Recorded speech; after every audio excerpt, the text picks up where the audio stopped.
민소 기자들이 만드는 시사 토크쇼 시사콜콜입니다. 정혜림 아나운서가 휴가입니다. 그래서 저는 오늘 임시 진행을 맡은 곰곰이입니다. 다시 해야 된다 이거. 왜? 아닙니다. 경제부 홍민철입니다. 안녕하세요. 시사콜콜의 이슈 잡부 조한무입니다. 네, 저는 잡부 옆에 있는 강경훈입니다. 예, 정혜림 아나운서가 휴가를 가서 제가 사회를 보는데요. 좀 어색해도 그런갑다 하십시오. 제가 직업이 사회자 아니어가지고요. 네. 빈자리가 너무 큽니다.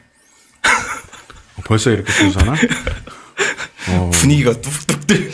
그러니까 텐션을 올려야 돼. 알겠습니다. 칙칙해. 바로 내용으로 들어가겠습니다. 왜지? 들어가. 어떻게 되겠죠. 네. PD가 어색하다고 웃고 있습니다. 네, 어쩔 수 없죠. 내란 수사와 재판이 묘하게 돌아가고 있습니다. 지금 아직 내란 특검법이 통과가 됐고, 그럼에도 불구하고 이제 기존에 수사하고 있었던 검찰하고 공수처는 수사를 하고 있는데 그 공백이 이상한 상황으로 이렇게 접어들고 있는 것 같습니다. 일단 이 내용은 강경훈 기자 준비했죠? 네. 지금 일단 검찰 수사, 각 수사기관의 수사 상황이랑 재판이 좀 어떻게 진행되고 있는지 정리를 해봤습니다. 일단 검찰은 지금 서울중앙지검에 검찰 특수본이 꾸려졌잖아요. 네. 이제 거기서 본류 사건, 이제 윤석열과 김용현 등 군 수뇌부들의 이제 내란 혐의 수사, 이거는 이미 얼추해서 지금 재판에 넘긴 지 꽤 됐고요. 그렇죠. 지금 재판이 진행 중이고, 그리고 기소하지 않은 건 중에 이제 군경 등 지휘부 일부 이제 관련자들이 있고요. 그리고 이 공모 관계나 이런 것들, 이제 공소장을 좀 보강하는 이런 작업들을 좀 하고 있는 단계였습니다. 이게 사실상 윤석열을 재판에 넘기고 나서부터 어쨌거나 장래에는 특검이 발족할 수밖에 없다 이런 얘기들이 있었기 때문에 그 내용들이 추가로 검찰이 해야 되는 사안들이 어느 정도 진척이 됐는지는 좀 알 수 없는 상태입니다. 근데 이 문제가 이제 이후에 이따가 또 얘기를 하겠지만 검찰이 생각보다 초반에는 좀 달리는 듯 했더니 이후에 좀 조용한 측면이 있죠. 이게 관련돼 있는 걸 보면 핵심적으로는 제가 볼 때 이제 검찰총장이 내란에 관련돼 있는 게 아니냐 이런 의심이 나오면서 검찰의 움직임도 굉장히 둔탁해진 것 같은데요. 심우정도 수사 대상 아닌가요? 내란 수사면? 그렇죠. 심우정 검찰총장이 이제거나 청와대란다. 대통령실. 네. 민정수석과 각별한 사이였죠. 그래서 저 내란 과정에서 좀 소통하지 않았을까 이런 의심이 있었던 게 있고요. 실제로 이 사건이 진상이 규명되는 과정에서 검찰 대검 차원에서 이제 과학수사부가 선관위에 그렇죠. 계엄 당일날 하고 출동을 하려고 했다거나 실제로 했다거나 이런 내용들이 좀 드러난 게 있고, 그게 어쨌거나 심우정과 용산 사이에서 어떤 모종의 소통을 통해서 이루어진 것일 거다 이런 게 있는 거죠. 그리고 그리고 심우정이 비화폰을 실제로 지급받았다. 그렇죠. 이런 최근에 사실이, 등장한 거죠. 보도를 통해서 확인됐는데 아마 경찰이나 공수처를 통한 소스일 거라고 짐작이 됩니다. 그게 작년 10월에 명태균 관련 수사, 김건희 주가 조작 사건 수사가 진행되던 시기에 김주현 민정수석과 심우정 총장이 비화폰으로 통한 사실이 드러났습니다. 내란에 관한 내용은 이제 나오진 않았는데 아마 경찰의 수사기관에서 갖고 있지 않을까 이렇게 좀 예상해 볼 수 있습니다. 근데 이제 그동안 검찰이 왜 그렇게 유독 경호처 차장 구속영장 반려하고 그리고 비화폰 서버 압수수색 영장을 또 이제 되게 까다롭게 굴고 이랬던 과정이 있었는데 과연 왜 그랬을까 했던 것들의 어떤 핵심적인 배경을 이게 아니었을까. 그러니까 국민들이 볼 때는 이게 이제 내란의 원인을 크게 두 줄기로 본단 말이에요. 네. 하나는 이제 대통령 자체, 윤석열 대통령이 공식적으로 밝혀왔던 부정선거, 요게 있는 거예요. 그러니까 부정선거가 한국을 오염시켰고 나는 군을 동원해서라도 요 부정선거의 진실을 밝혀야겠다라는 게 뭐 탄핵 심판 때도 그랬고 뭐 재판 때도 그랬고 지금까지 줄곧 주장해 오는 건데 국민들의 보는 시선에는 다른 줄기가 하나 있는 거죠. 그러니까 대통령과 이제 김건희 이 두 사람의 비위를 가리기 위한 것이 아니냐라는 의혹이 계속 있었고 거기에 핵심 키워드로 등장한 게 하나는 최상병 의혹과 관련되어 있는 것이었고 하나는 이 명태균 수사였단 말이죠. 네. 그러니까 이 명태균 수사가 진척이 되면서 왜 이 시기에 네. 심우정하고 이제 민정수석이 통화를 했느냐. 그러니까 당시 이제 대통령실을 보면 이 비화폰을 무슨 이제 워키토키처럼 썼던 것 같아요. 그러니까 이제 원래 비화폰이 뭔지 아세요? 비화폰은 이제 통화할 때 저 보안이 안 새가 나가도록 하는 거 하고 그다음에 국제적인 그 중요한 얘기를 할 때 그 안보상의 중요한 얘기를 할 때 이제 그 외부로 새 나가지 않도록 하는. 네, 그러니까 보안이라고 보통 얘기하는데 굉장히 뭔가 길게 얘기하네. 목소리에 자신감이 막 그러네. 쩌렁쩌렁 스튜디오로. 사실은 이제 여러분은 뭐 모르시겠지만 우리는 이걸 두 번째 촬영하고 있습니다. 네. 첫 번째 촬영하다가 이제 오디오 문제가 생겨가지고 이제 다시 촬영하고 있는데 첫 번째 질문했을 땐 이렇게 답하지 않았어요. 조한무 기자가. 그렇게 절더니. 네. 어쨌든 맞는 얘기예요. 그러니까 이 경호실에서 이걸 경호처에서 이거를 관리하는 이유가 뭐냐면 핵심적으로는 경호 이유입니다. 그러니까 대통령과 대통령실 대통령이죠. 대통령의 경호와 안보, 보안 문제를 그러니까 있기 때문에 이제 비화폰을 아주 폐쇄적으로 쓴단 말이에요. 근데 지금 보면 비화폰이 검찰총장에도 가고 무슨 군 전역한 사람한테 가고 이렇게 썼다는 건 이게 윤석열의 측근 세력에게 비화폰이 지급됐다. 이렇게 해석할 수밖에 없고 그렇다면 비화폰이 지급된 사람들까지는 내란 세력으로 봐야 된다. 라고 이제 이해가 되는 거죠. 네. 그리고 내란의 원인 중에 하나 혹은 어쩌면 내란의 핵심적인 이유가 혹여 대통령과 이제 김건희의 수사와 관련된 거라면 심우정은 명백히 이 수사 대상으로 볼 수밖에 없는 상황 아닌가 이런 생각이 좀 들고요. 관련해서 검찰도 쭉 수사를 해왔지만 경찰하고 공수처도 수사를 하고 있었죠. 예, 그 경찰이 아까 언급했던 비화폰 관련 수사에 쭉 주력을 해왔습니다. 그 사건 초기부터 그 김성훈 경호처장, 경호차장 박종준, 경호처장하고 경호차장이랑 김성훈 차장 신병 확보를 하려고 했었고 그 비화폰 서버 확보를 위한 강제 수사를 해왔고요. 애초에 이게 경호처의 적극적인 저지가 있긴 했었고 그 검찰도 영장을 안 내주고 그러면서 수사가 지연이 되긴 했습니다. 그러다가 이제 대선 국면 본격적으로 대선 국면이던 5월 달부터 좀 진전이 있었어요. 이거는 아마 검찰 내부에서도 그동안 좀 찍어 눌러왔던 측면이 있거든요. 그렇죠. 총장이니까 이제 까라면 까라는 곳이기도 한데 검찰은 이제 또 뭔가 위에 힘이 없으면은 윗선이 힘이 없으면 한번 개겨볼까? 곤조부리. 네, 이것도 있습니다. 그 검사 동일체가 옛말이 됐어요. 옛말이 된 지 오래됐고 개인의 이해관계와 이제 위에서 찍어 누르는 것의 이해관계가 일치할 때 이제 그 사람들은 하나가 되는 건데 옛날부터 그렇죠. 지금은 이제 안 그런 상황이 된 거죠.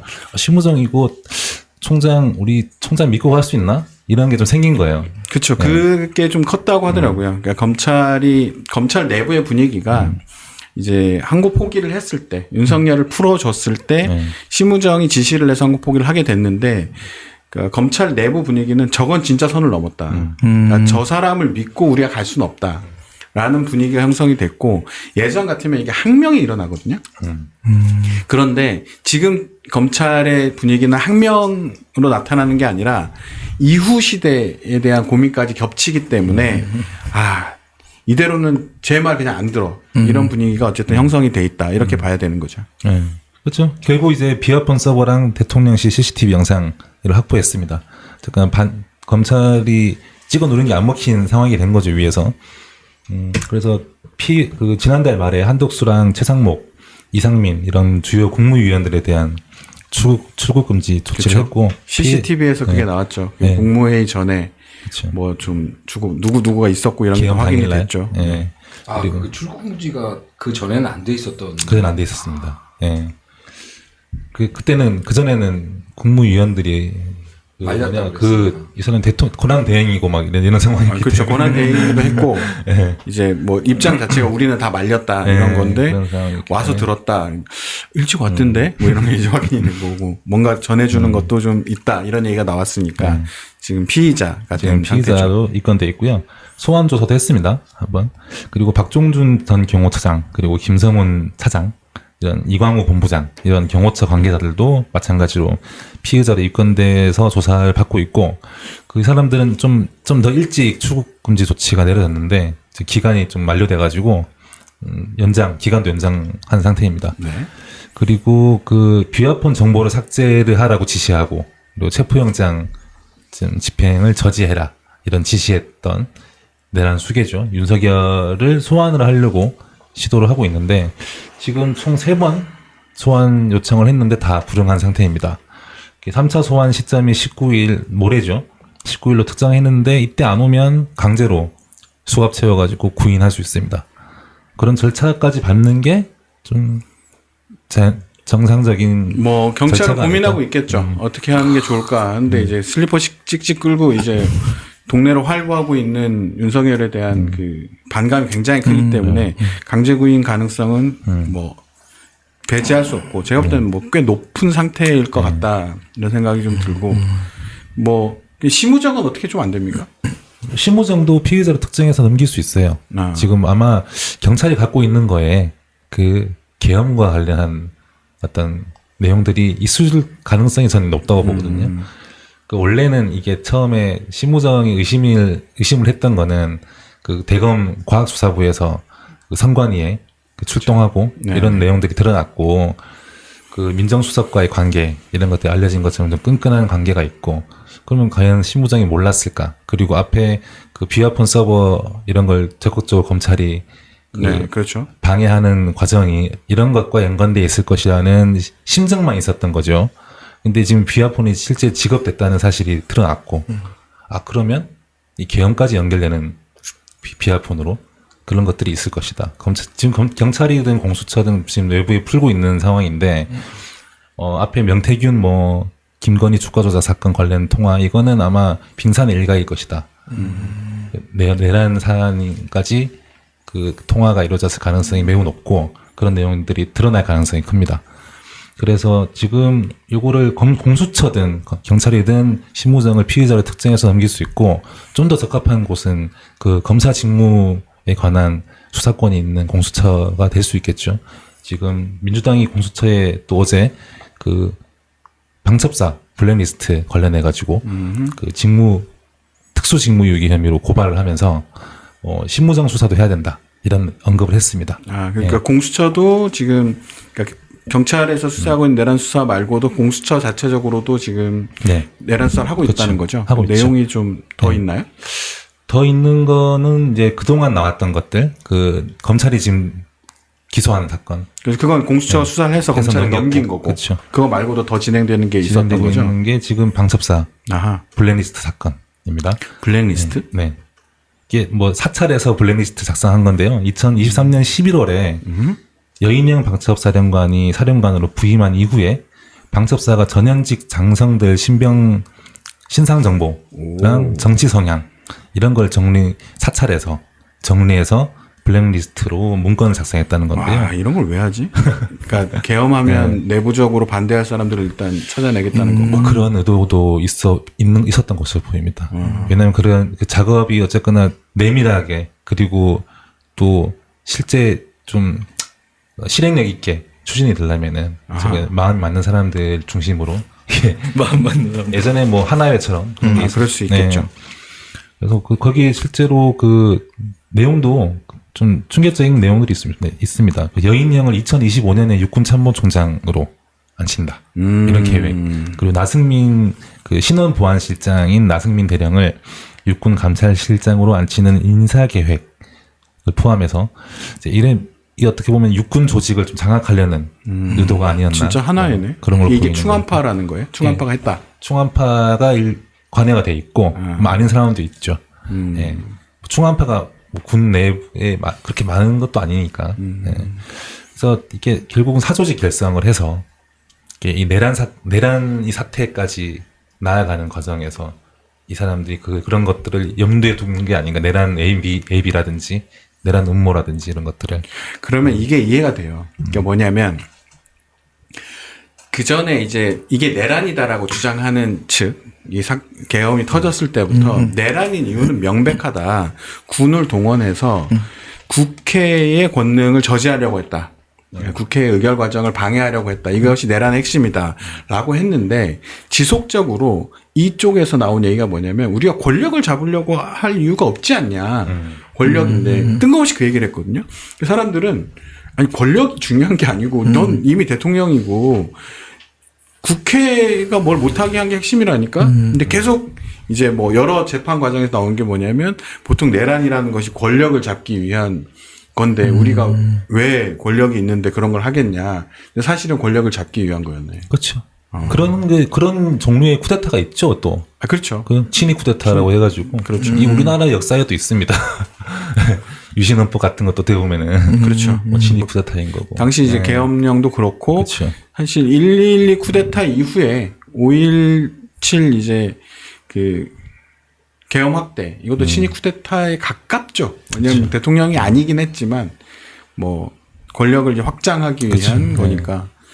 뭐 그런 내란, 그러니까 저는 그게 약간 이상했거든요. 쟤는 왜 계속 권력 얘기를 하지? 권력 얘기를 하지?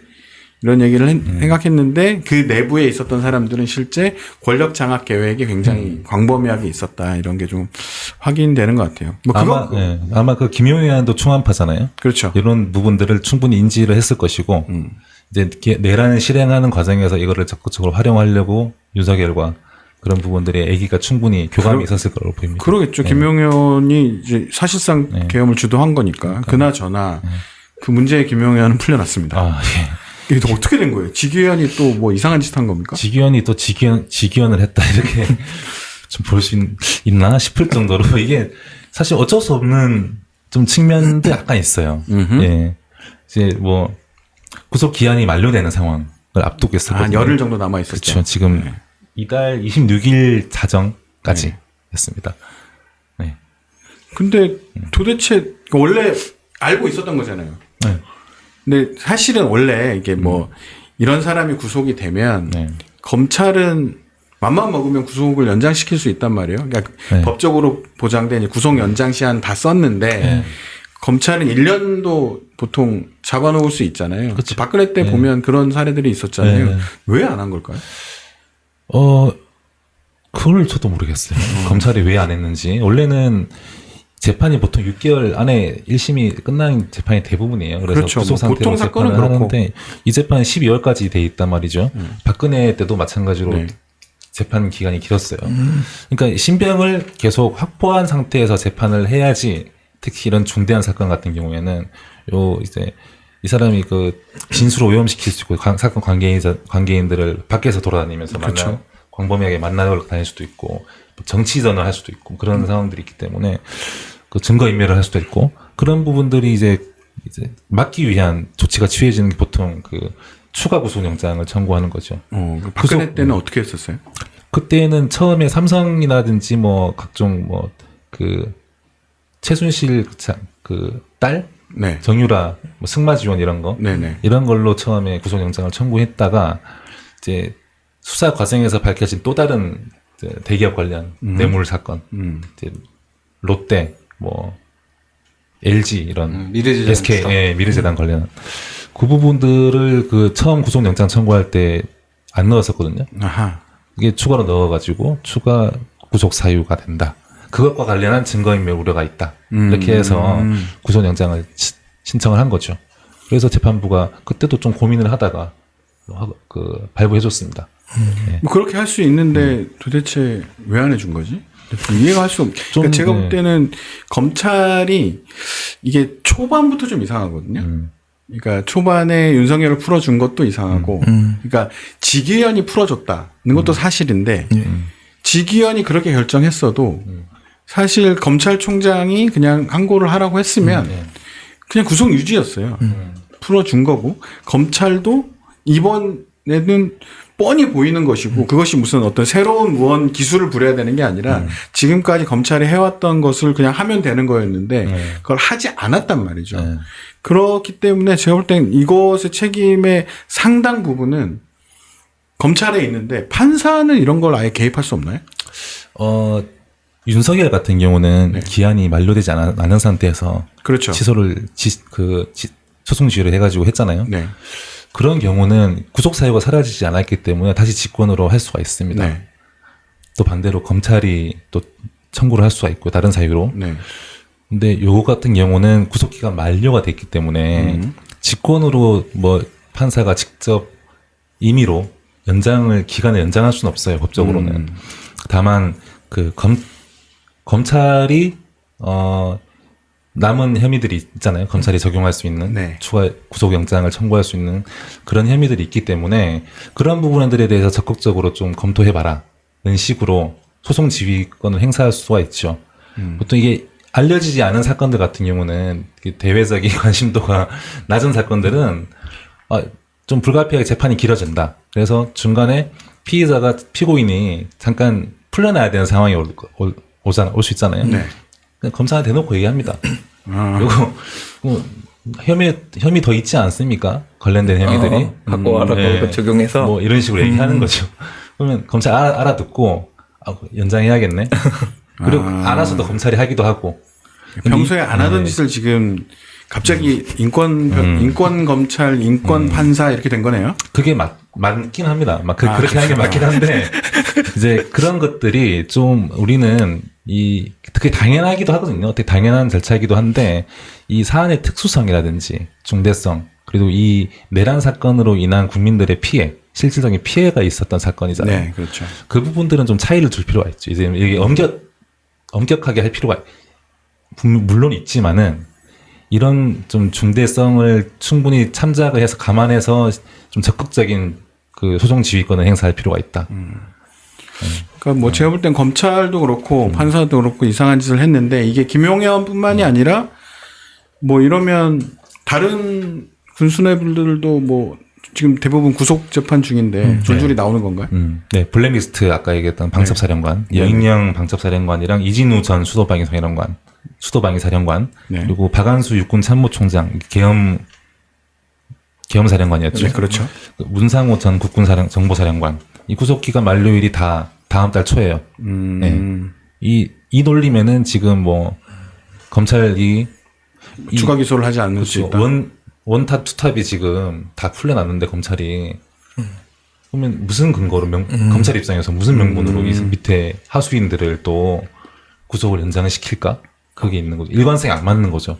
그럼 자연스럽게 풀려나가게 되는 상황인데 그러면 그나마 차선은 보석이다.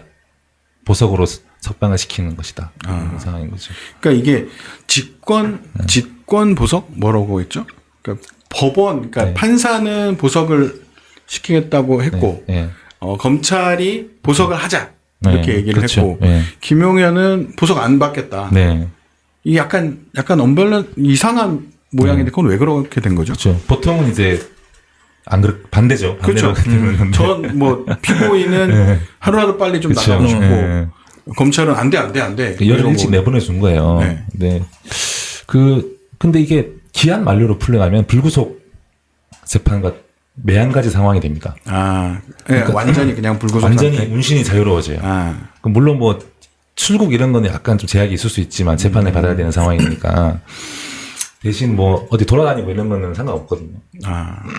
물론 그 뭐 사건 관계인 접촉하고 이런 것들 나중에 사후에 제약을 받을 수 있지만은 그것 때문에 다시 구속시키자 이렇게 할 수는 없단 말이죠. 근데 대신 보석을 하게 되면은 그 사건 관계인을 만나지 말라거나 그 뭐 주거지를 벗어나지 말라는 내용의 조건이 붙게 됩니다. 이게 공식적으로 활동 반경에 법적인 제약이 생기는 거예요. 그러니까 김용현이나 이진우, 뭐 여인영 이런 사람들이 다 보석을 반대하고 있는 그런 상황인 거죠. 자유롭게 돌아다니고 네. 싶다 이런 건가요? 그렇죠. 그리고 검찰은 뭐 추가 구속영장을 청구할 수 있는데 뭐 그걸 할 생각이 없으니까 구색 맞추기로 이제 보석을 조건을 좀 강화해서 보석을 하자 이렇게 주장하게 되는 상황인 거고. 쉽게 갈 수 있는 길을 굳이 안 가가지고 굉장히 어렵게 조건을 거는 것처럼 네. 이렇게 했네요. 그래서 심지어 이제 그 보석 집행 정지 신청 김용현이 본인이 그리고 항고까지 하게 되는 희한한 상황이 발생했습니다. 지금 결정한 거 네. 지금 이렇게 그쵸. 불응한 거죠. 네, 오늘자로 했습니다 그거를. 그러니까 요약하면 지금 보석 결정 조건이 이제 지정하는 일시 장소에 그러니까 일단 네. 법원에 출석을 해라. 네, 그렇죠. 그리고 증거인멸도 하지 않는다. 허가 없이 출국하지 않는다. 네. 이런 서약서를 제출하고 네. 주거를 제한하고 어느 방향에서 못 나가고 이제 보증금도 내고 요런 거를 걸었다는 건데 네. 불구속 그 재판 상황이면 네. 보통은 출국이 가능합니다. 보통은 출국은 가능하고요. 출국 심사를 받을 때도 보통은 출국이 가능해요. 대신에 여권을 갱신하긴 어려워요. 잘 안 해줍니다. 해주려면 판사가 이제 그러니까 법원에서 저걸 받아야 돼요. 현지 영사관에 또 관리가 들어가죠. 네. 그래서 뭐 보통 그런 경우에는 전자발찌 이런 걸 끼고 다니기도 하고 재판 중이니까. 그러니까 제가 이제 그런 또 라떼인데 그 재판을 받는 중에 여권을 갱신해야 됐어요. 네. 그래서 갱신하려고 했더니 안 된다고 해가지고 막 서류 막 이것저것 준비하고 막 그랬던 경험이 좀 있거든요. 이게 보통 사람들도 그런데 이런 경우에는 이제 아마 여권을 갱신하는 거 어려울 텐데 여권은 갖고 있겠죠. 튀려면 튈 수 있는 상황인데 지금 일단 그거는 막아놨다. 네. 내 허락받고 나가라. 이 정도 했다는 건데 그거 가지고 생색내긴 좀 어렵죠. 이 판사가 무슨 출국은 못하게 했어요. 아니 그게 아니고 구속시키라니까 뭐 이런 상황을 만들어버린 것 같고 네. 제가 볼 땐 이제 이게 이후의 수사나 재판에도 영향을 많이 미칠까요? 아무래도 충분히 좀 그럴 가능성이 높아 보입니다. 어쨌거나 이 사람이 보석이긴 한데 조건이 부여되어 있긴 한데 요게 좀 더 강력한 장치들이 좀 빠져 있었거든요. 왜냐면 전자장치 부착 같은 거 이런 걸 해서 그 주거지를 벗어났을 때 이제 통제를 받고 뭐 그 관리를 받게 되는 그런 정도 아니어서 얼마든지 이제 그 증거 인멸이라든지 공범들에 대한 회유를 시도한다든지 그리고 정치적인 선동 윤석열처럼 그런 거에 대해서 좀 물리적 활동 범위가 상당히 넓어졌어요. 실제로. 근데 이게 막 접촉 금지, 이동 금지 이런 게 추상적으로 돼 있거든요. 지금 보면은. 핵심적으로는 전자발찌를 채울 수 있었다. 그렇죠.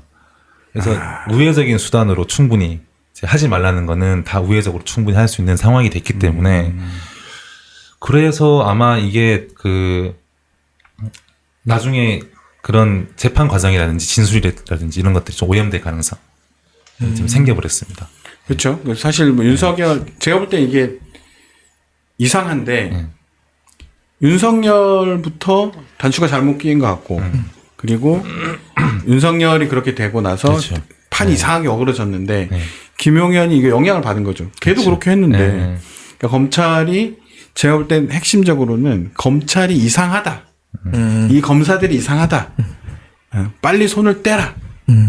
뭐 이 상황이 될 수밖에 없을 것 같고 그러고 나니까 이후에 있는 이제 다른 군수내부들도 다 풀려날 수밖에 없는 상황이 됐다면 이걸 해결할 수 있는 건 뭐 특검을 빨리 하는 수밖에 없는 건가요? 그렇죠. 지금 그런 상황이 왜냐하면 이게 이미 이 짓을 저질러 버리는 사람들한테는 그 뭔가 기대할 수 없는 상황이에요. 어쨌건 이 사건 자체가 이 본질적 사안에 대한 좀 위헌 판단이 나왔고 헌법재판소에 그렇죠. 헌법적인 판단이 나온 데다가 전 국민들에 대한 실질적인 폭력이 가해진 사건이란 말이에요. 아, 그렇죠. 그렇다면 아까 말했듯이 소송 지휘권 행사가 되게 적극적으로 이 사람들의 인신을 좀 자유롭게 해주는 거에 대해서 오히려 더 엄격해야 된다는 사건인 거죠. 그렇죠. 예, 그렇지만 그러지 않은 상태로 아는 방향으로 소송이 이제 지휘권 행사되고 있고 검찰도 전혀 그럴 생각이 없는 상황이다. 그러면 검찰한테 추가 구속 영장을 해서 다시 구속시켜라 이렇게 하는 말이 지금 씨알도 안 먹히는 상황이 됐고 그럼 지금 내란 특검 조은석 특검이 지금 사무실도 지금 제대로 못 잡아놓고 있는 상태거든요. 네, 그렇죠. 서울 고검 건물을 쓴다고 이제 요청을 해놓은 상태고 아니 검찰 건물 쓰는 것도 별로 마음에 안 들긴 해요. 그 의심 많이 받고 있죠. 그렇죠. 그렇긴 하고 그러면 어쨌든 뭐 그것까지는 어쩔 수 없다 치더라도 빨리 특검보를 인선하고 그 특검 그 검사 특별 검사들 그 수사 검사들을 빨리 파견을 완성해가지고 그거를 제일 첫 번째로 이 사람들의 인신을 확보하는 거 다시. 왜냐하면 지금 이런 그 공백 상태가 이 사람들이 마음대로 활보하게 만들고 사건 자체를 좀 어지럽히게 혼탁하게 만드는 상황이 생길 수 있기 때문에 그런 상황을 1차적으로 막아야 된다. 뭐 그렇게 생각합니다. 근데 그러게요. 사무실도 아직 못 구했는데 어떻게 될지는 좀 진짜 암울한 거는 윤석열하고 김용현이 만나. 그러게요. 그러니까 김지현도 만나. 이상민도 만나. 그 눈을 피해서 만날 수가 있어요. 네. 한덕수도 만나. 그리고 다 같이 모여볼까? 우리 사건을 재구성해볼까? 그렇지. 이것이 제일 이제 두려운 상황인 것이고, 요 공백을 이제 특검이 이걸 빨리 쫓아가기에는 시간이, 예. 그러니까 이미 풀려나 버린 상태고, 요거를 아무리 빨리 달린다 하더라도 열흘은 걸릴 테니까 이 10일 동안 무슨 일이 벌어질지 굉장히 불안정한 상태가 됐고 이미 사태를 이 지경까지 만든 검찰은 제가 볼 때는 이번 내란 수사를 통해서 뭐 내란 수사 시작할 때만 해도 검찰이 자기 위용을 찾고 자기 능력을 보여서 검찰은 그대로 있는 게 좋지 않아요 이런 얘기들을 했지만 제가 볼 때 대한민국 검사들에게 수사 능력은 없다. 오히려 그들은 너무 많은 죄를 이 과정에서도 저지르고 있다. 그냥 검찰청을 빨리 없애고 이들에게서 검사라는 명칭을 떼버리는 게 좋지 않을까. 이런 생각이 드는 과정이었습니다. 그리고 그 공소유지에 관여한 검사들은 이 특검에 무조건 배제를 해야 됩니다. 아, 그렇죠. 그렇죠. 특검에 투입을 시키지 말고 저는 뭐 심지어 수사를 했던 사람들도 자료만 넘겨주고 특검팀에 들어가면 안 된다. 이렇게 보고요. 그러겠네요. 뭐 네. 네가 잘 알고 있으니 들어와라. 그렇죠. 라는 건 제가 볼 땐 이미 수사 검사들과 공소유지를 한 검사들이 이미 오염된 상태여서 그들은 아예 손 떼게 하는 게 맞겠네요. 그렇죠. 그리고 절차적으로 그 사람들을 또 그 재판에서 배제하는 실제로 지금 내란 사건 재판에서 아하. 배제하는 절차도 좀 아, 향후에 그것도 가능한가요? 검찰총장이 바뀌면 가능하죠. 아하. 갈 길이 머네요. 네. 왜냐면 인사를 통해 가지고 할 수 있죠. 근데 그 특검이 네. 지금 임명이 됐죠. 네. 그러면 그냥 이거는 갈 수 있는 거 아니에요? 이를테면 사무실이 없고 네. 특검부가 임명이 안 됐고 그래도 자기가 뭘 써가지고 재판부에 제출하거나 이럴 수는 없는 거예요? 이미 자기가 검사인데? 뭐 할 수는 있는데 일단 정식적으로 발족을 한 상태에서 할 수 하는 게 아 발족이라는 네. 게 또 따로 있어요 절차가? 이게 법적으로 뭐 그런 게 명확하게 나눠지진 않는데 명분 같은 거죠. 명분 같은 거라. 네, 명분이 왜냐면 되치기 당해요. 그렇죠. 그러니까 허술하게 한 거 아니야. 자료검토 이게 똑같잖아요. 조희대가 이제 안 보고 하지 않았냐. 지금 이제 특검이 제가 다 보고 네가 다 보고 했다고 그 많은 자료를 이런 거 바로 대치기 들어오기 때문에 그런 건 신중하게 가는 게 맞죠. 그러니까 사건에 대한 애단을 드러내서는 안 된다 이런 게 좀 그렇게 이제 공격을 받을 수 있기 때문에 지금 그 최상병 특검 이명현 특검이 지금 그 공격을 임성근한테 받고 있습니다. 이게 그분이 좀 강하게 이렇게 좀 솔직한 스타일인데 물론 이 사건 자체가 그 사건이 그 박정훈 대령이 억울하게 그렇죠. 기소된 사건이라는 것도 깔려 있기 때문에 그 전제가 그 얘기를 할 수 있거든요. 할 수 있지만 어떻게 보면 또 빌미를 주는 것이기도 하죠. 그럼 윤성근 같은 사람들은 그거 가지고 걸고 넘어지기 딱 좋고. 그 변호사 누군지 모르겠네. 자, 알겠습니다. 자, 그러면 시사콜콜 1부는 여기까지 하고요. 잠시 후 2부에서 뵙도록 하겠습니다. 시사콜콜 2부 시작하겠습니다. 오늘은 오랜만에 돌아온 전문가, 여론조사 전문가 김진실 연구위원 모셨는데요. 오랜만에 인사 한번 해주시죠. 네, 안녕하세요. STI 수석연구원 김진실입니다. 네, 김진실 연구위원이 이제 대선 기간에 여론조사 관련해서 분석을 좀 해주셨는데 앞으로도 종종 출연하시기로 와우. 고정 게스트로 이렇게 하시기로 하셨답니다. 감사합니다. 감사합니다. 그나저나 우리가 대선 다음 날 감동했습니다. 그 예측을 할 때 어디 예측에 사자를 붙이냐 이러고 이제 온갖 패널들한테 이제 구박을 받았는데 상당히 정확하게 맞추셨습니다. 실제로 제가 화가 났었어요. 네. 그때 50이 안 될 거다 이런 예측을. 하지만 우리는 개표 결과가 나올 때 모두가 당황했죠. 김진실이 맞았다. 어떻게 된 걸까요? 그러게 저도 이제 딱 출구조사 나왔을 때 그거 보고 약간 이렇게 희비가 엇갈리는 그런 감정이 들었었는데 새벽에 보니까 엄마 맞았네 이런 생각이 들면서 많은 생각을 하게 되었던 것 같습니다. 기분 좋았죠. 그렇죠. 네.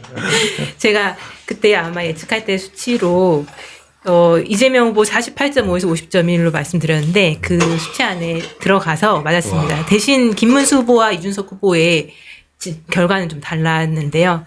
아무튼 이재명 후보 지지율이 맞은 건 어쨌건 저희 모델 그 여론조사를 개별 여론조사로 보지 않고 여러 여론조사를 모아서 여러 편향을 제거하고 본다고 하는 이 모델의 좀 우월성이 나타난 거 아닌가라고 생각을 하고 아무래도 이제 김문수 후보나 이준석 후보 쪽은 이준석 후보는 특히 이제 우리가 여론조사가 딱 그 3차 토론회 하던 날까지 진행됐기 때문에 이후에 좀 반응들은 여론조사를 통해서 데이터를 제가 볼 수 없었다는 점이 영향이 있었던 것 같고 김문수 후보 지지율에 대해서는 약간은 샤이 보수가 분명히 있었던 것 같다.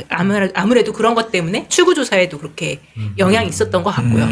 그래서 좀 출구조사는 어떤 직접적인 영향을 좀 더 많이 받았던 것 같고 그래서 좀 상대적으로 훨씬 적은 비용을 들였지만 저희의 분석 예측이 정확하게 맞을 수 있었던 것 같습니다. 주변에서도 좀 뭐 그런 얘기들이 좀 있었나요? 뭐 예를 들면 한겨레라든가 뭐 이런 데서도. 네, 한겨레에서도 굉장히 좋아하고 앞으로도 좀 협업을 계속 하고 싶어하는 그런 반응을 보였습니다. 위상이 더 올라가겠군요. 이게 그 투표 당일날인가 전날인가 투표 당일날이죠. 당일날 여러 보도에서 이제 이거를 진행한 매체들을 다 소개를 한 기사들도 있더라고요. 그러니까 MBC는 얼마로 예측을 했고 다 이제 분석하는 회사들이 다를 테니까 한겨레는 얼마로 이제 예측을 했고 경향은 얼마로 예측을 했는데 그 예측치에서 가장 근접한 게 한겨레였어요. 그래가지고 그것도 약간 놀랍더라고요. 그 같은 모델을 쓰는데도 그렇게 약간 달라질 수 있나요? 조금씩 달라질 수 있습니다. 안에 이제 저희가 파라미터라 부르는데 조금씩 조절하는 것들이 있거든요. 이건 건 연구자들이 설정하는 건데 그거에 따라서 달라질 수 있어요. 배 무슨 모델이라고 하던데? 베이지안 네, 상태 네. 공간 모형입니다. 네. 그걸 다 써요. MBC도 그걸 했다고 네, 다 하고 그걸로 경향도 하고 그걸 있어요. 했다고 네. 하는데 다 똑같은 걸 뭐 한다고 하는데 어쨌든 결과는 달랐으니까 결과는 달랐고 이제 그 한겨레 가장 근접한 요게 나오면서 좀 신기했던 경험이 있습니다. 제가 김진실 연구원님 뵈면 사과를 해야겠다. 진심으로 그렇게 생각했습니다. 이게 기분대로 가면 안 된다. 저는 이제 이준석 3%, 이재명 56% 이상 이렇게 했었는데 이게 그 과학과 통계와 기술을 기반으로 한 거에 객기 부리면 안 된다. 죄송합니다. 그래서 적당한 시기에 그 김진실 연구원님 모시고 이제 민철 씨가 밥을 사는 걸로 그래야죠. 제가 밥을 사야죠. 그렇게 하도록 하겠습니다. 자, 오늘 내용 좀 달려보죠. 이제 정당 지지도가 요동을 한번 쳤습니다. 좀 어떻게 됐는지 좀 살펴보죠. 6월 2주 정당 지지도 조사 결과를 갤럽과 리얼미터로 소개해드리겠습니다. 갤럽 조사에서 더불어민주당이 46%, 국민의힘이 21%였고요. 조국혁신당이 4%, 개혁신당이 5% 이런 결과로 나타났습니다. 리얼미터 조사 결과에서는 더불어민주당이 49.9%, 국민의힘이 30.4%, 조국혁신당이 2.9%, 개혁신당이 4.5%, 진보당 1.7% 이런 조사 결과로 나타났습니다. 그래서 갤럽 조사에서도 보시면 전주 대비해서 굉장히 그 더불어민주당이 많이 올라가고 국민의힘이 많이 떨어져서 그 격차가 20%가 넘는 20%포인트가 넘는 그런 상황으로 나타났습니다. 오, 이게 왜 이 정도로 이렇게 벌어지는 경우들이 있나요? 그 대선 이후에 뭐 어쨌든 여당은 좀 올라가고 야당은 좀 떨어지는 측면이 없진 않을 텐데 이 정도로 벌어진 건 좀 놀라운데 원인 같은 게 있을까요? 그 대선이 끝나고 나서의 움직임이 제가 생각할 때는 일단은 민주당이 올라가는 데에는 대선의 승리도 있지만 대선 후에 며칠간의 이재명 대통령이 보여주는 모습들도 분명히 영향이 있을 거라고 생각하거든요. 그래서 그 정당 지지도가 대통령에 대한 어떤 국정 수행에 대한 그런 평가와 함께 움직이는 부분이 분명히 있고 그래서 이제 어느 정도 이제 상당한 수준으로 올라갈 수 있었던 것 같습니다. 이제 리얼미터 조사 결과에서도 보면 49.9%로 거의 50% 육박한 수준으로 올라가는 거니까요. 그리고 이제 정당 지지율이라는 게 어쨌건 서로 상대적인 면이 있기 때문에 민주당이 이렇게 올라갈 때에는 국민의힘이 떨어질 수 있는 요인이 충분히 되는 거고 그와 함께 이제 국민의힘의 최근에 보여주는 모습들에서도 지지율이 올라갈 만한 그런 요인들은 보이지 않았기 때문에 이렇게 되지 않았을까 생각합니다. 뭐 그렇죠. 제가 볼 때 이제 국민의힘이 떨어진 건 물론 상대적인 효과도 있겠지만 국민의힘이 자초한 측면이 굉장히 강하다고 보거든요.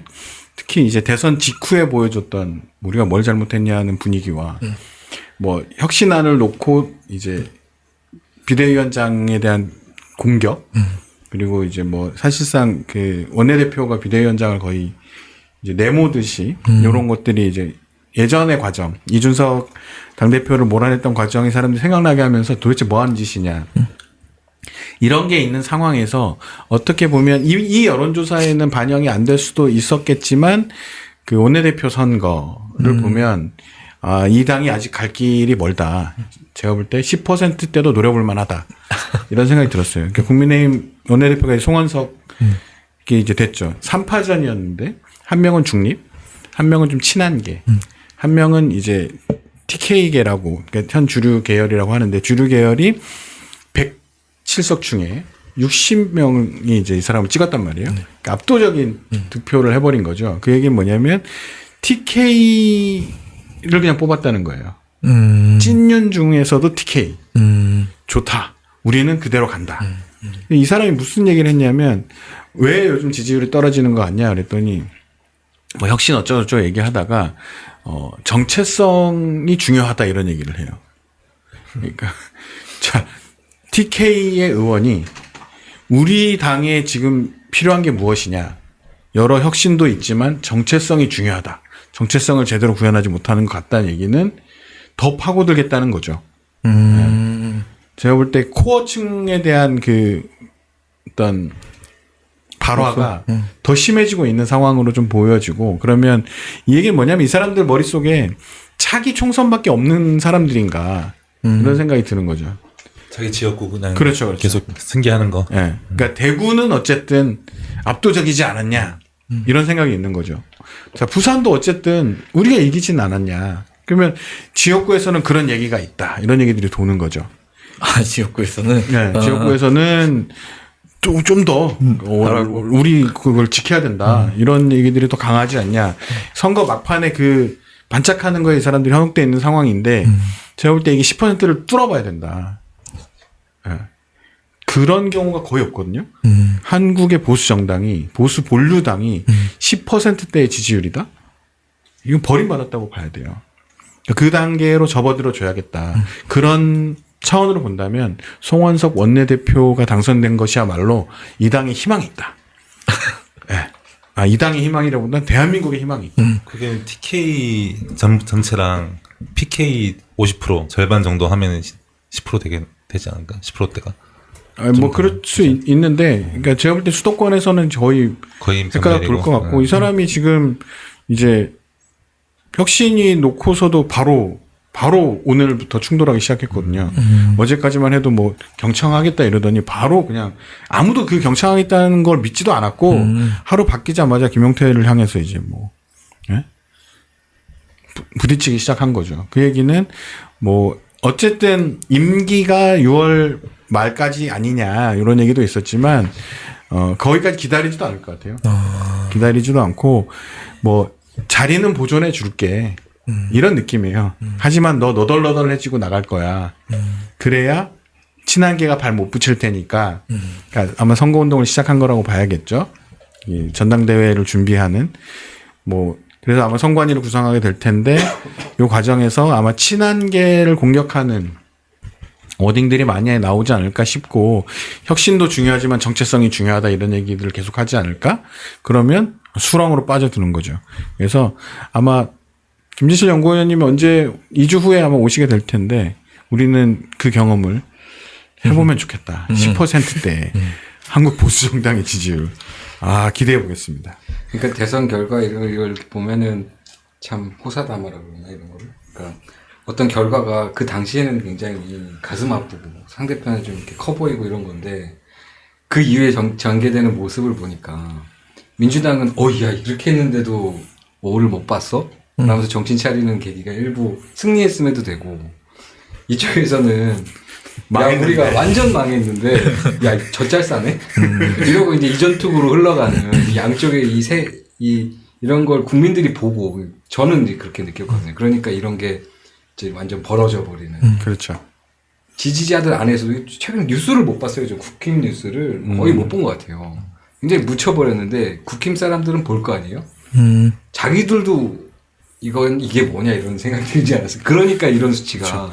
자괴감이 느껴지는 거죠. 나오지 않을까. 보통의 선거 지면 다 사퇴하고 무릎 꿇고 절하고 혁신하겠습니다 그러고 이런 쇼라도 하는데 그게 없잖아요. 진짜 니네는 어디까지 갈 생각이니 이런 생각이 들지 않을까. 그래서 이 정당 지지율의 변화는 대한민국의 희망을 보여줬다. 이런 생각이 들고요. 이제 뭐 고공행진을 하고 계시는 정당 지지도 외에 이제 직무수행 전망 뭐 이런 여론조사들이 좀 많이 나왔죠. 네. 이제 지속적으로 보기로는 이제 직무수행에 대한 평가 문항을 앞으로 보게 될 텐데 이번 주에는 직무수행 전망 문항으로 가져왔습니다. 일단 딱 이 대선이 끝난 직후에만 들을 수 있는 앞으로 5년 동안 이재명 정부가 잘할 것 같냐, 직무수행을 잘할 것 같냐, 잘 못할 것 같냐라고 하는 질문인데요. 5페이지 보시면 갤럽의 조사 결과 잘할 것이라는 응답이 70%, 잘 못할 것이라는 응답이 24%로 나왔습니다.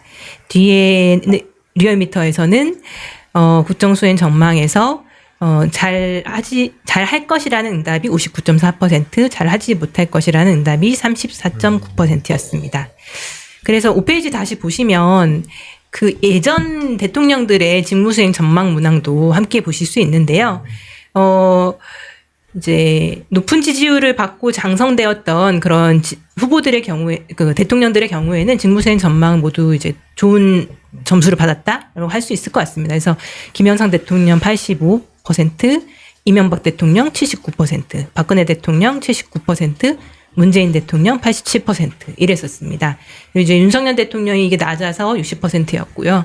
이재명 대통령 이제 70%를 받은 건데 어떻게 보면 이제 이 안에서는 이제 윤석열 대통령에 비하면 충분히 높은 수치이고 또 그 이전 대통령들에 비하면 좀 상대적으로 낮다고 볼 수도 있는 부분인데 이런 부분은 이제 현재의 지금 이제 여론조사 응답으로 이렇게 나온 거고 이제 앞으로 어떻게 하느냐가 이제 국정수행 지지도 결과로 나타나게 될 것 같습니다.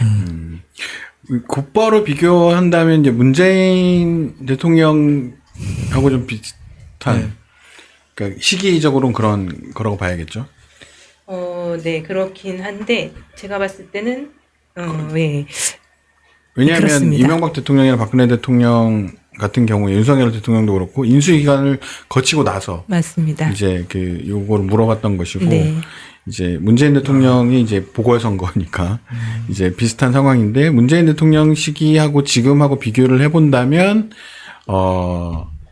이른바 정치 양극화 예, 이 경향이 이제 뚜렷하게 나타나는 것으로 저는 보여요. 그러니까 예전에는 어쨌든 대선 끝나면 잘해주기를 바라고 경쟁을 했지만 잘해주기를 바라고 이렇게 반대편에 찍었던 사람들도 이제 잘할 거야. 그러니까 그리고 그런 메시지를 내줬거든요. 전직들이. 그러니까 예를 들면 이명박 대통령이 당선이 됐을 때 노무현 대통령의 그 워딩이 그랬어요. 잘하겠죠. 잘하길 바랍니다. 라는 얘기를 굉장히 자주 했어요. 그러니까 전에도 했고 대통령 이제 청와대를 이제 바꿀 서로 왔다 갔다 할 때도 그랬고 그리고 심지어 내려가는 봉하마을 내려가는 그 취재 기자들한테도 잘하겠죠. 잘할 거라고 생각합니다. 잘 못할 이유가 없습니다. 이런 얘기를 계속해요. 그러니까 몰아주는 거죠 전직들이. 그러니까 뭐 이명박에서 박근혜로 넘어갈 때도 이제 뭐 이명박이 뭐 그런 얘기를 안 해줄 필요는 없으니까 그럴 것이고 문재인 대통령이 당선됐을 때는 이제 워낙에 그 열기가 뜨겁기도 했고 다른 후보들이 다 그거를 얘기를 했죠. 그러니까 경쟁했던 후보들이 문재인 대통령이 잘했으면 좋겠다 이런 얘기들을 좀 했는데 이번 같은 경우에는 달라요. 이번 같은 경우에는 그런 메시지를 전직이 절대 내지 않습니다. 거의 복수의 칼날을 갈고 있고 아무 메시지를 내지 않잖아요. 슬리퍼 신고 이제 동네에 돌아다니고 뭐 그러고 다니고 있는 상황이니까 정치적 반대자들에게 이제 통합의 메시지를 전하는 사람이 없어요.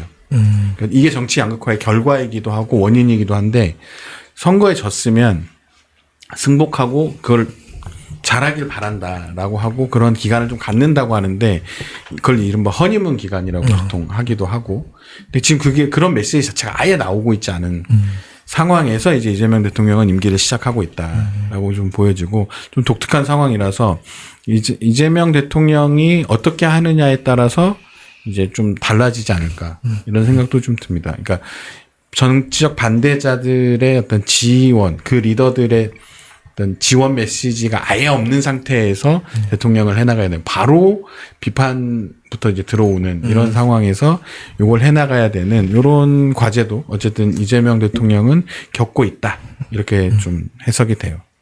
안타깝긴 하지만 어쩌습니까? 뭐 이게 대한민국의 현실이 그런데 그렇죠.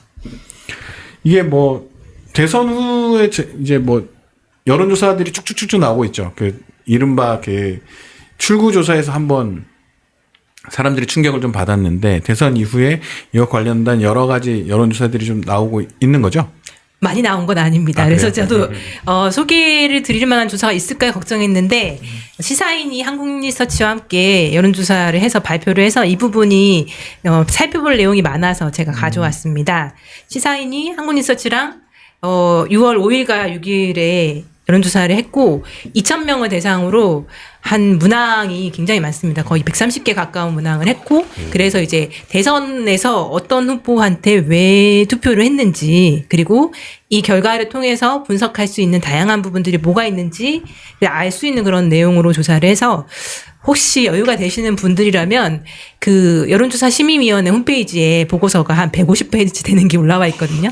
그걸 보셔도 좋을 것 같습니다. 그래서 몇 가지 제가 이제 가져와 봤는데요.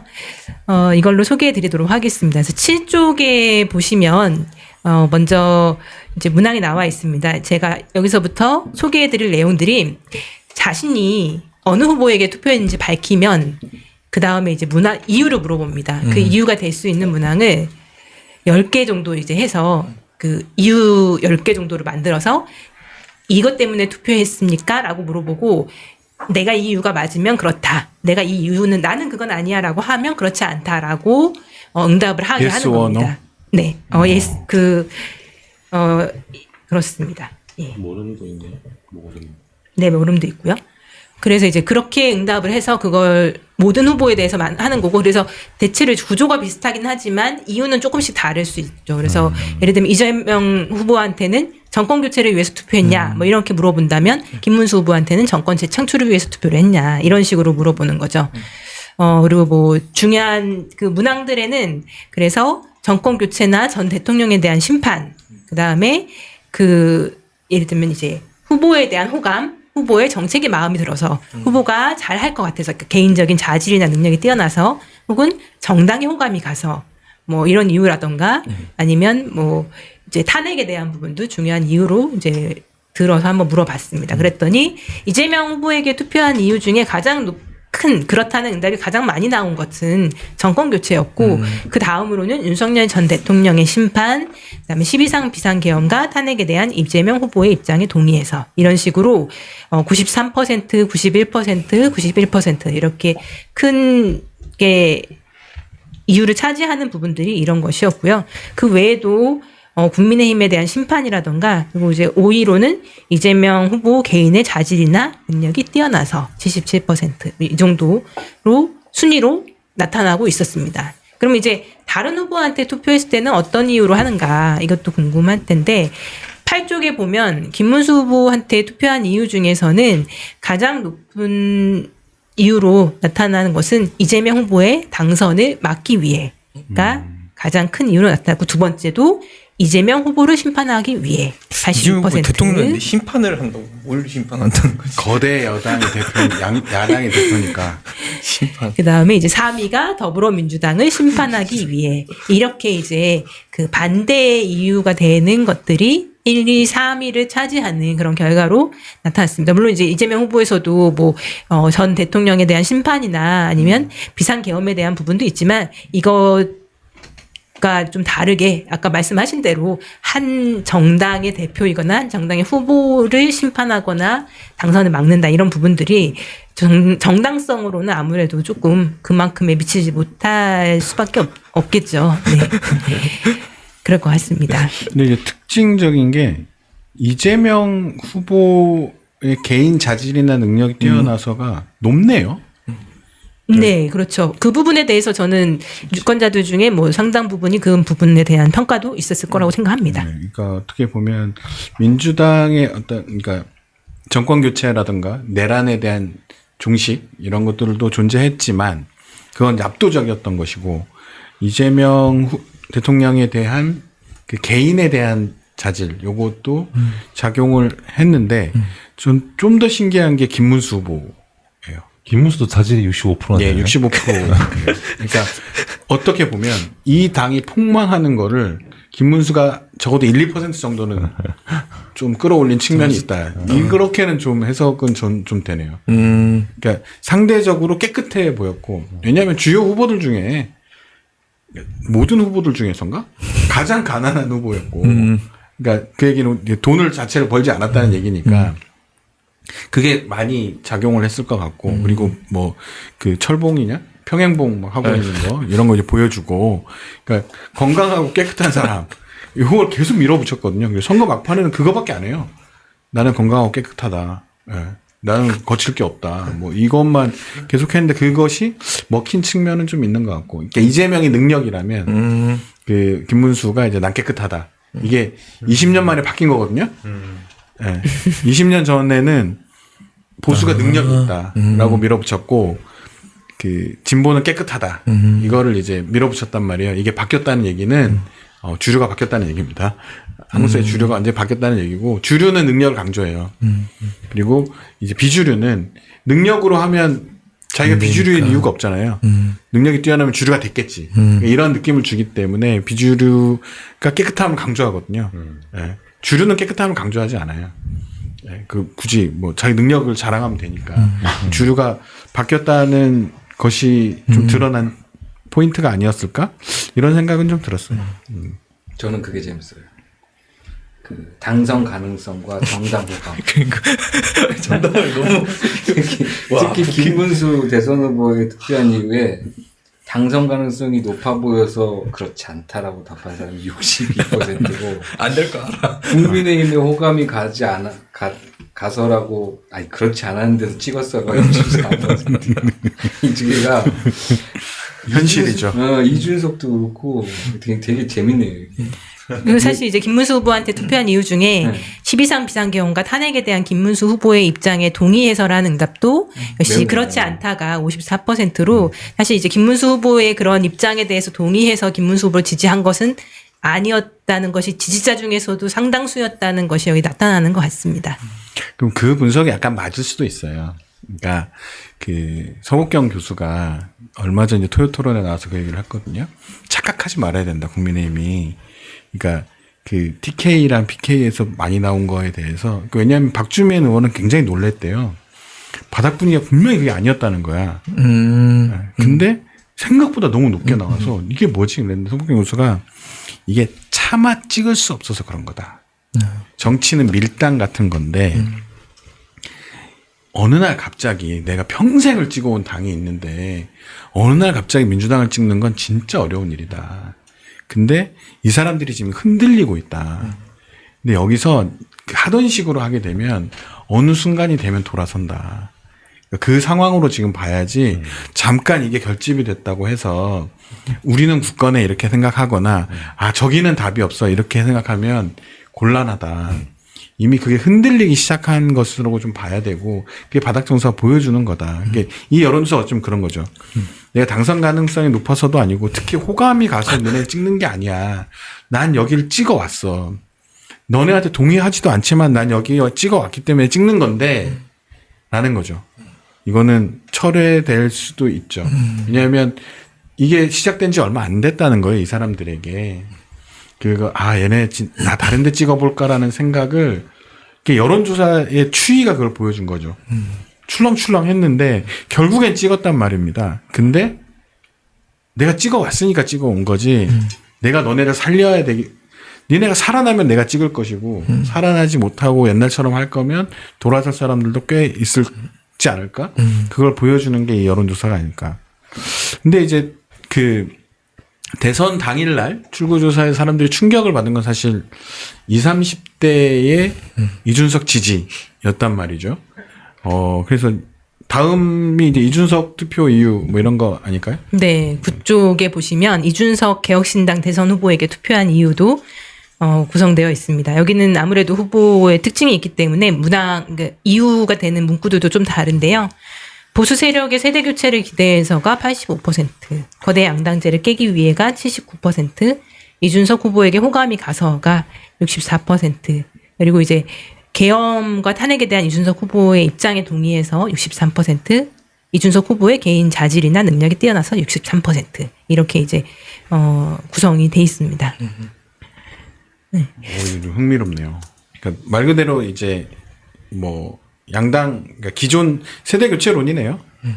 정치 교체론. 일단 이제 계엄과 탄핵에 대해서는 반대하는 입장들이 있었던 거고 이 지지자들은 특히 그렇죠. 그리고 이제 그렇지만 새로운 대안을 선택하고 싶었던 그런 지지자들인 것 같습니다. 그리고 젊은 유권자를 대변하는 후보이기 때문에는 팽팽하네요. 팽팽해요. 이건 높다고 봐야 되나요? 어떻게 봐야 되나요?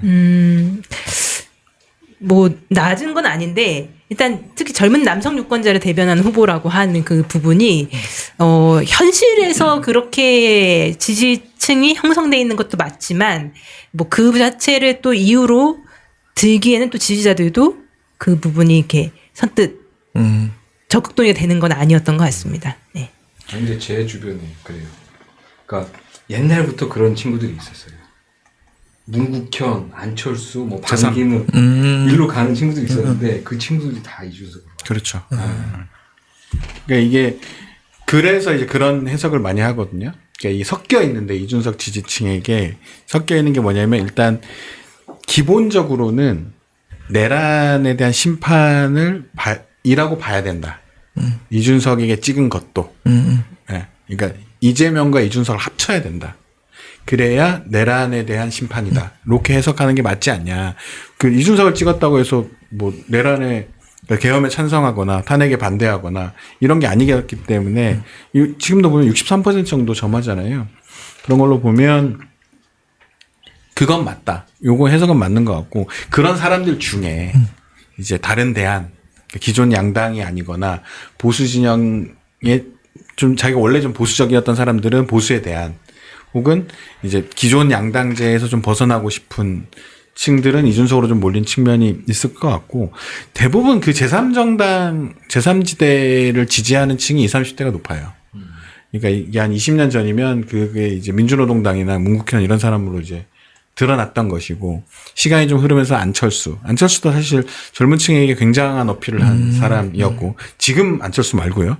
그 옛날 안철수, 10년 전 안철수. 총명할 때. 네, 총명했을 때.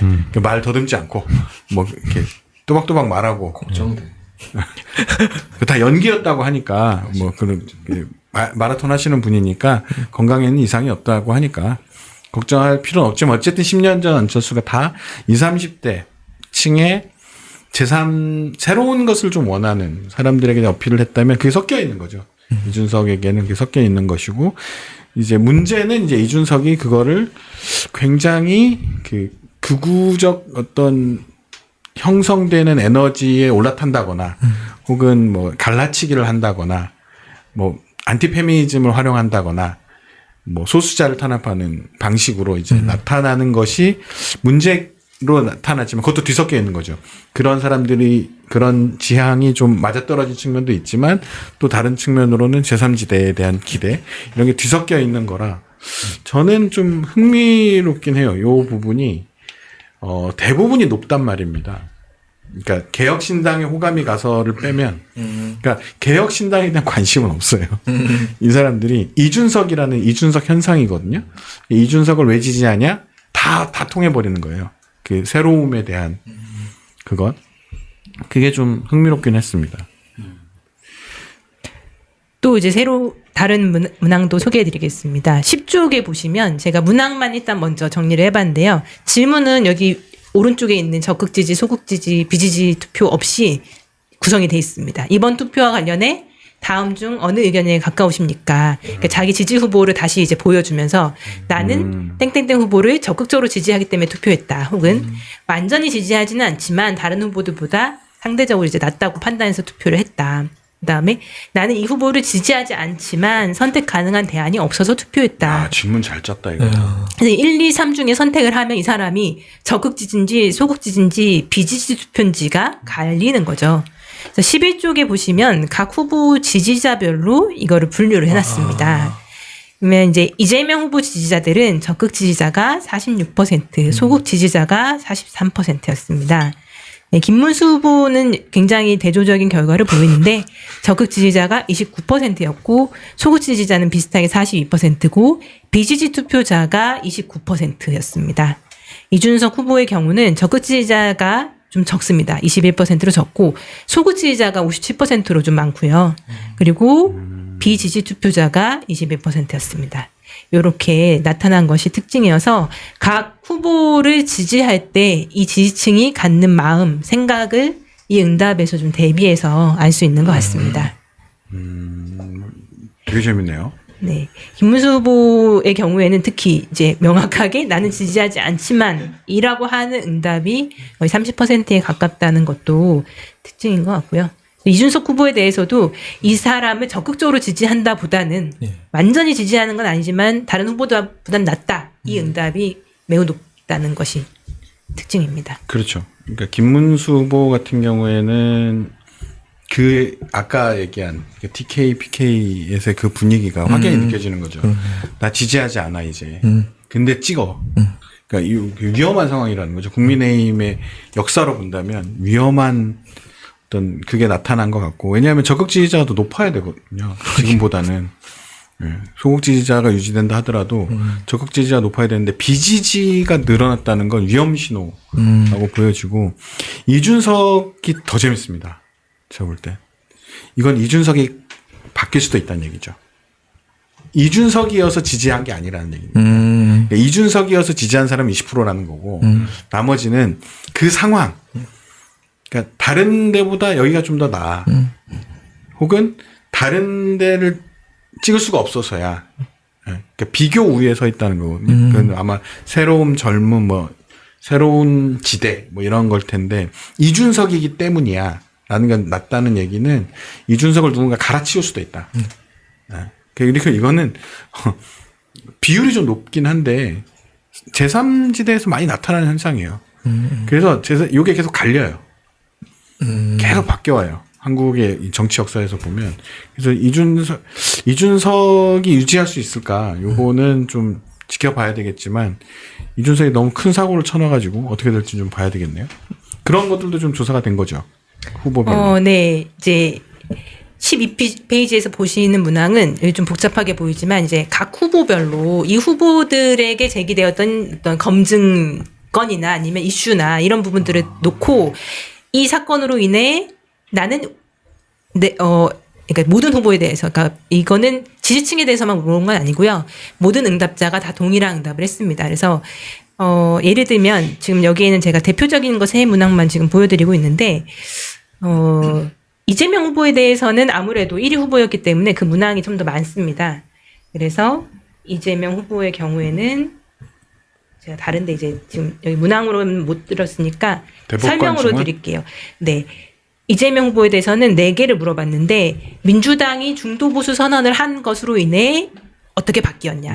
그다음에 민주당의 대법관 증언, 조희대 대법원장 특검 추진으로 인해서 어떻게 달라졌냐. 그다음에 커피 원가 120원, 호텔 경제학 공방으로 인해서 어떻게 달라졌냐. 김문수 후보 배우자 설란영 씨에 대한 유시민 작가의 제정신이 아니다 발언으로 인해서 어떻게 달라졌냐 이렇게 물었습니다. 이제 4가지로 물었고 김문수 후보에 대해서는 한덕수 전 총리와의 단일화 무산, 그다음에 이낙연 전 총리와의 공동 정부 구성 합의, 3번째로 윤석열 전 대통령의 김문수 후보 지지 선언 이렇게 3가지를 물어봤고요. 이준석 후보에 대해서는 2개, 그래서 김문수 후보의 단일화 제안을 거부한 것, 그리고 3차 TV 토론에서의 여성 신체 관련 발언 이렇게 2가지로 물어봤습니다. 그래서 이렇게 이제 물어봤더니 거기에 대한 이제 반응이 나타나는 건데 사실 이제 여기에는 이미 이제 어느 정도는 지지가 반영이 돼 있기 때문에 내가 어느 후보에게 투표했느냐가 반영이 돼 있기 때문에 어느 정도 영향을 받을 수 있다는 점을 감안을 하고 보셔야 될 것 같습니다. 그러니까 어쨌건 이제 이재명 후보가 가장 많은 표를 득표를 하고 이제 당선이 된 거기 때문에 여기에 대해서 나빠짐 응답이 아주 높을 수는 없습니다. 그래서 이 맨 아래 그림에 보시면 나빠짐이 38%, 좋아짐이 27%, 별 영향 없음이 29%고요. 중도층 응답들을 제가 이제 그래서 관심 있게 봤습니다. 그래서 이 전체를 비교하는데 좀 더 상대적으로 보려면 중도 응답으로 보면 되지 않을까 이렇게 생각을 했던 건데요. 그래서 김문수 후보에 대한 생각은 윤석열 전 대통령이 김문수 후보를 지지함으로 인해서 나빠졌다는 응답이 전체 59%고 중도층에서도 61%로 높았습니다. 그리고 3차 TV 토론에서의 여성 신체 관련 발언으로 이준석 후보에 대한 생각이 나빠졌다는 응답이 전체 65%고 중도층에서 60%였다. 이렇게 확인하실 수 있겠습니다. 그리고 아까 이제 제가 여기 이제 그림에는 이렇게 한 개씩만 후보별로 한 개씩만 뽑아서 보여드렸지만 아까 이제 이재명 후보도 4가지가 있다고 했었잖아요. 네. 4가지가 있었기 때문에 그 부분 중에서 어느 게 가장 나빠짐 응답이 높았을 것 같으십니까? 중도층에서? 평균에서? 네, 평균에서? 중도층에서로 들을까요? 중도 보수 선언, 120원? 특검 추진 120원, 설란영 배우자 설란영, 예. 120원. 120원. 한번 맞춰봐요. 보기를 못 들었어요. 설란영 120원, 중도보수 선언, 그리고 대법관 증언. 대법관 증언. 저는 설란영이요. 설란영? 네. 저도. 뭐가 제일 높아요? 아주 거의 비슷하다고 할 수 있습니다. 설란영과 120원이 거의 비슷하다고 할 수 있는데요. 그 나빠짐 응답만 봤을 때 120원 문항이 나빠짐이 40% 전체, 그다음에 그 설란영에 대한 발언 이 부분이 41% 이렇게 되었습니다. 그래서 이제 여기에서 특징이라고 하면 중도만 놓고 보면 120원 발언이 조금 약간 더 나빠졌다 응답이 조금 더 높습니다. 근데 진보를 놓고 보면 유시민 발언이 나빠진 응답이 조금 더 높습니다. 그래서 약간 다 비슷비슷한데 여기에서 이렇게 약간 차이가 나면서 그런 결과가 나타난 것 같습니다.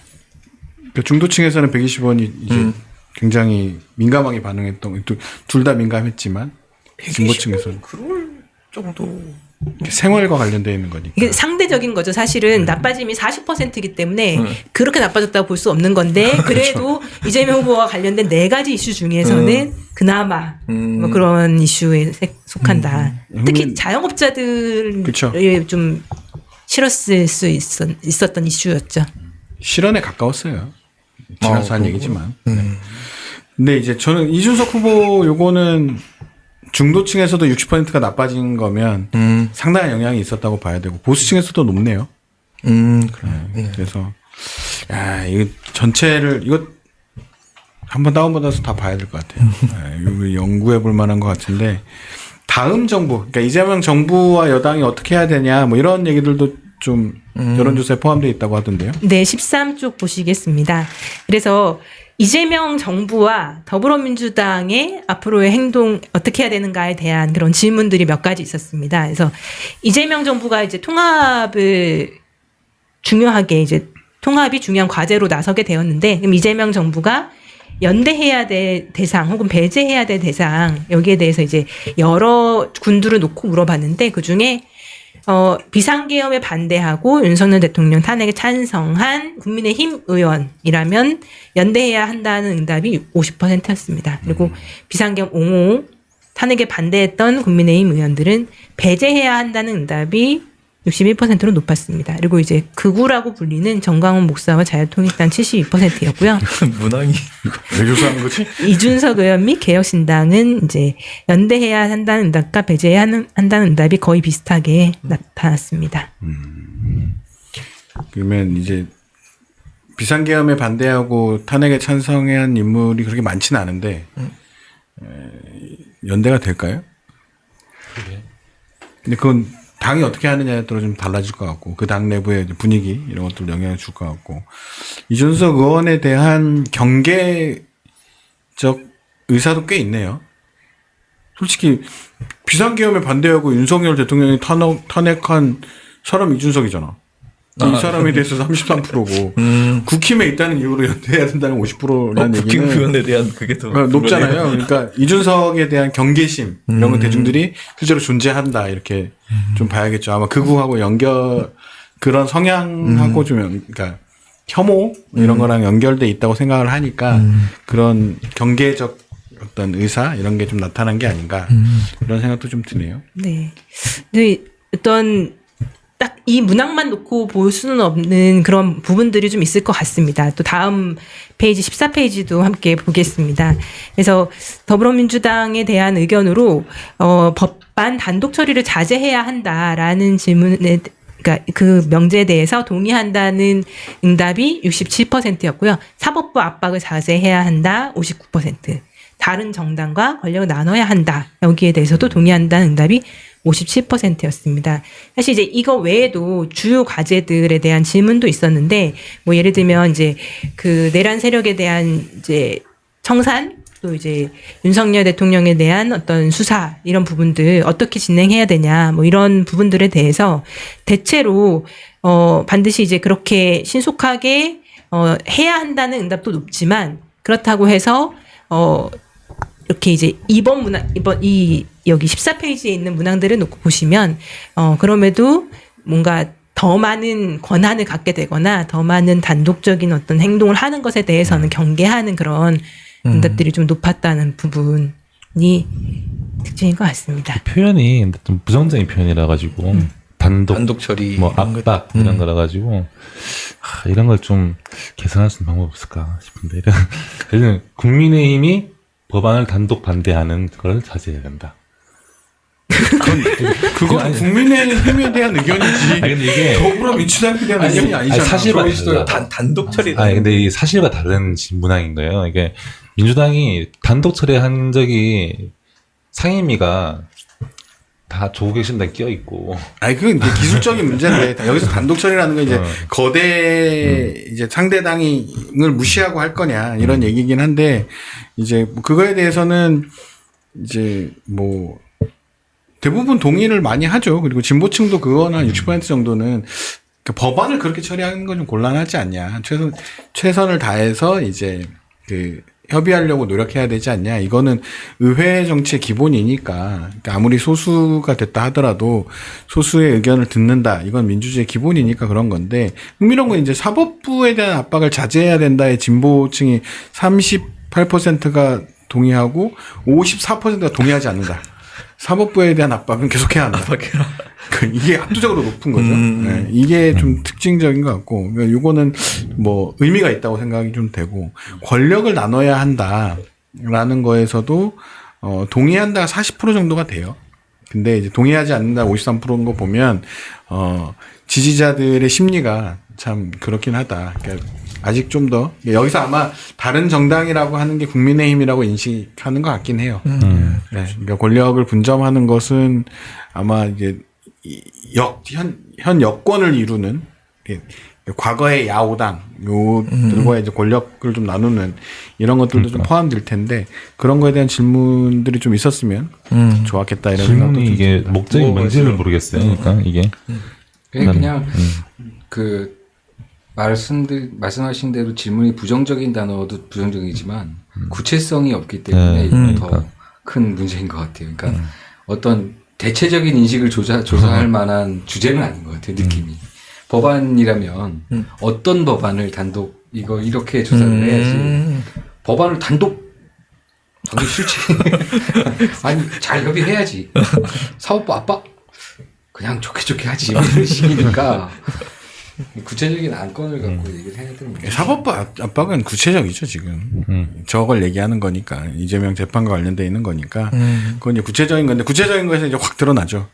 그런 에너지가 좀 있는 것 같은데 재밌네요. 네.